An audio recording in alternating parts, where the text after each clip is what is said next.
Okay, so today we're going to talk about Louis dot structure. I'm going to go over the rules that I went over last time super quickly because I did touch on these, but I do want you to hear them. So our first rule is the central atom should be the least electronegative. I'm going to just write En. If you remember on the periodic table, electronegativity increases going up and to the right. That's the periodic trend. The caveat to the central atom with the least electronegative is hydrogen will never be a central atom.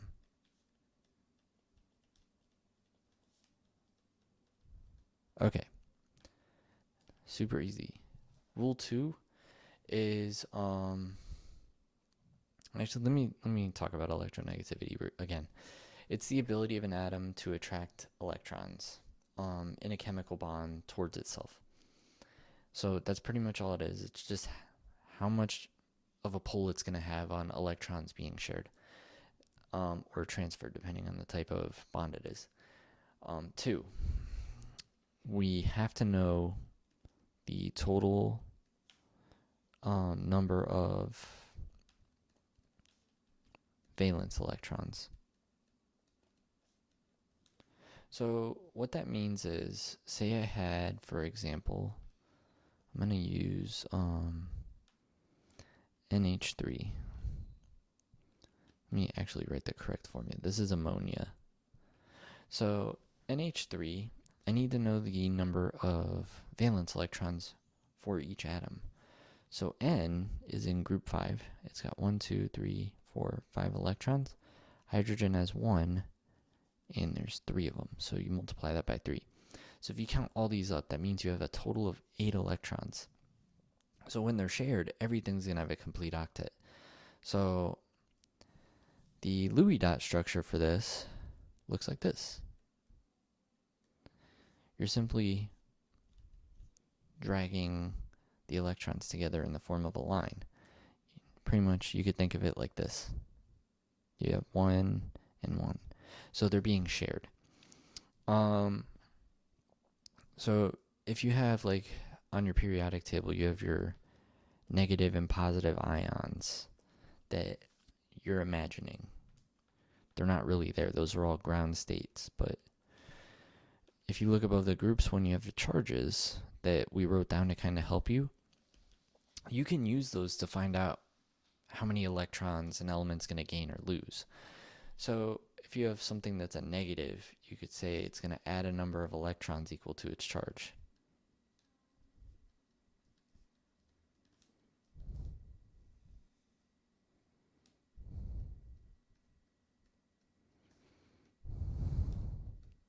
And don't overthink this and be like, oh, but it's -1. If it's -1, you're going to add 1 electron. All right. So for positive ions, you're going to subtract number of or electrons equal to charge. It's not really too hard to imagine. If you look at ionic compounds, it's really easy to see this, but for covalent, it kind of works too. Not all the time, but it'll at least give you an idea of how many electrons your compound is supposed to gain if it's going towards an octet. So you need to calculate the valence electrons for each atom in the compound, so you're aware of if it has an octet or not. So rule 3. You're going to form single, double, or triple bonds to connect the atoms.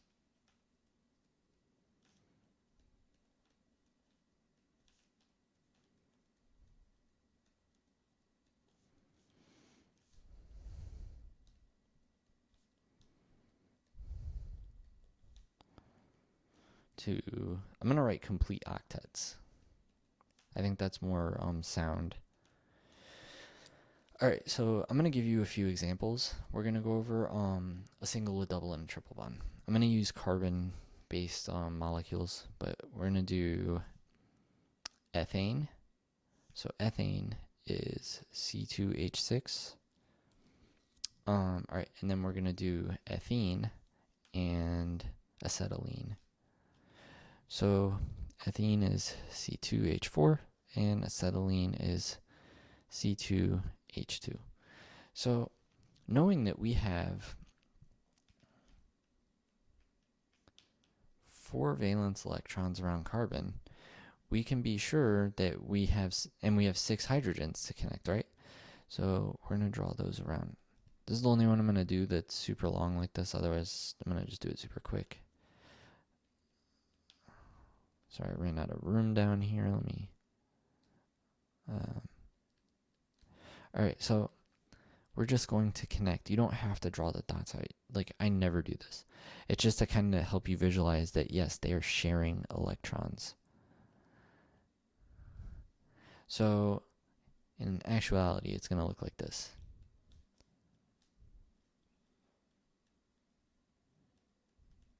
But I just wanted you to be able to see it. Now, let me move these down just a smidge. So, alright.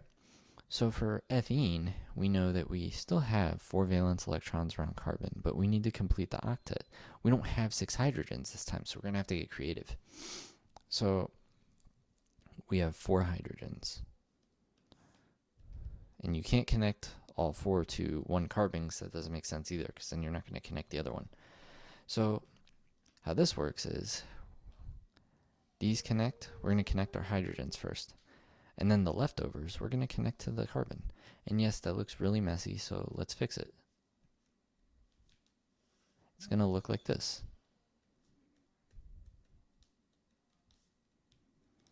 And if you count up the valence electrons for each element in this compound, you're going to see that we do have a complete octet. So this carbon right here has 2, 4, 6, 8. And this carbon right here, it's equal. It's got 2, 4, 6, 8. Super, super simple. So our last one, let me move this down again, is acetylene. Oh, I guess it doesn't go backwards. Whatever. So again, we still have 1, 2, 3, 4, but we only have 2 hydrogens this time. So our hydrogens are going to connect, but now we have 3, so we have a triple bond. And that's kind of how that works. It just, carbon can bond. There's a few elements that can do this, but carbon, nitrogen are very common. And oxygen has like one instance I know of where it triple bonds, which is carbon monoxide. Super, super weird looking molecule, but this one's not too terrible, but this is what it looks like. I'll just fix it. So you can see that the Louis dot structure is very useful for us to kind of see what a molecule looks like in 2 dimensions. In 3 dimensions, they're not really too good, but there are tools that we can use to actually visualize what these molecules look like. Like ethane. Let me write down the names of these. Not super important, but just so we know which one I'm talking about. Acetylene's the common name. It would actually be called ethine, but the common name is acetylene. It's actually used in welding as the gas that's used to cut steel for the torches. Anyways, that was just a little gee whiz info. Ethane, if you actually saw what it looked like, each of these carbons looks like this.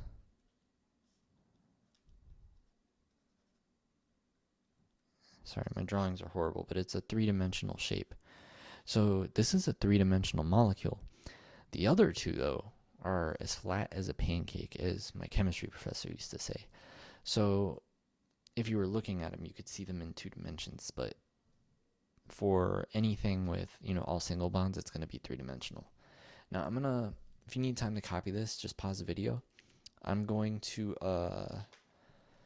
insert an image for common bonding patterns that you'll see for organic molecules.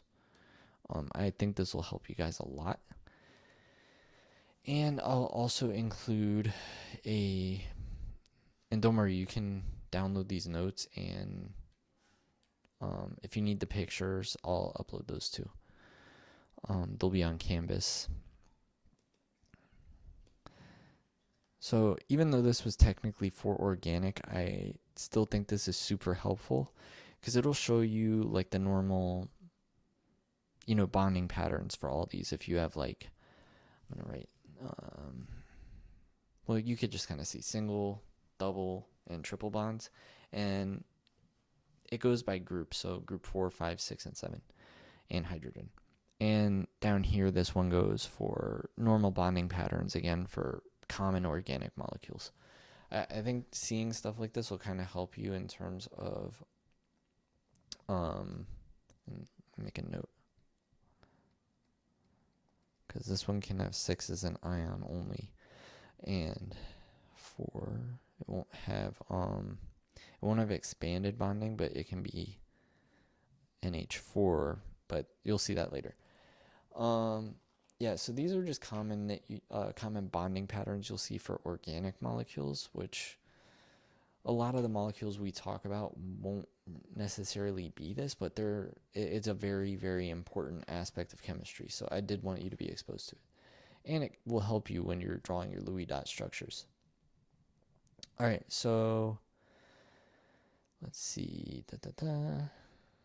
I mean, pretty much the rest of it's simple. Double bonds are when you're sharing 2 pairs of electrons instead of 1 pair. Triple bonds are you're sharing 3 pairs. I'm not gonna write all that down because it's just gonna, like, you can visually see it, but it'll be on the notes online. So if you want to copy it, it's there. You don't really need me to explain it. It's just a definition. Now, that's gonna do it for this video. If you have any questions, please reach out to me. And I will see you in the next video.